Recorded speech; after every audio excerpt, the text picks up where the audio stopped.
olona roa no natolotra eo anivon'ny fitsarana tombanana ireo mpanao fanadiadina fa izy ireo no isan'ny fototra tamin'ny fahamaizany biro ny fampianarana teknika sy ny fanifanana arakasa tamin'ny fetiny Noely lasa teo iny. Taorina ny fanadiadina natao dia tsy maintsy nitazomina vonjo maika aloha izy ireo ka isan'izany ny mpiambina ty biro mpanjakana ity sy olona ray izay namany voalaza fa nampisotro zava-mahamamo azy tamin'ny fotoana ny trangany loza. Raha izay mikasika ny fandokona ny bureau iny fahamaizan'ny bureau ny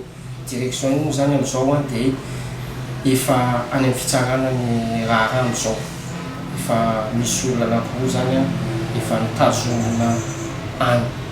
mandrapa ivoan'ny fitsarana anazy amin'izao fotoana zao ka aleo avelatsika ho an'ny fitsarana no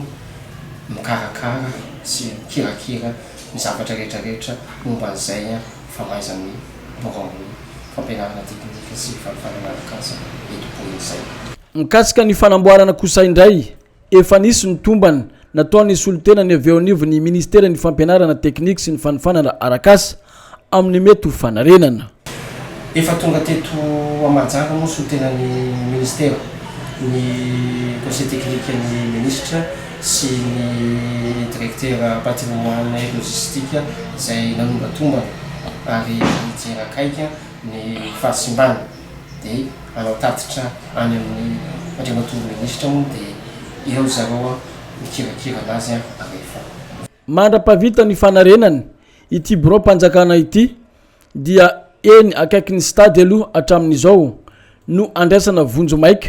ireo olona mila antondraharaha eo miseritry ny fampianarana teknika sy ny fanifanana arakasa. Amin'izao fotoana zao zany aty amin'ny CFP FAM izay hoe atao biro vonjo maika ikarakarana ny taratasy ny karama sy ny fanangonana ny dossier may rehetrarehetra any amin'ny personnel isan-tsokaja any amin'ny personnel isaky ny faritra ary any amin'ny personnel isaky ny établissement rehetrarehetra fa mbola misy fifandiniana zany iarana amin'ny ndriamatory préfet sy ny gouvernement momba ny izay zavatra izay hoe aiza ho aiza ny bureau provisoire izay ametrahana ny bureau ny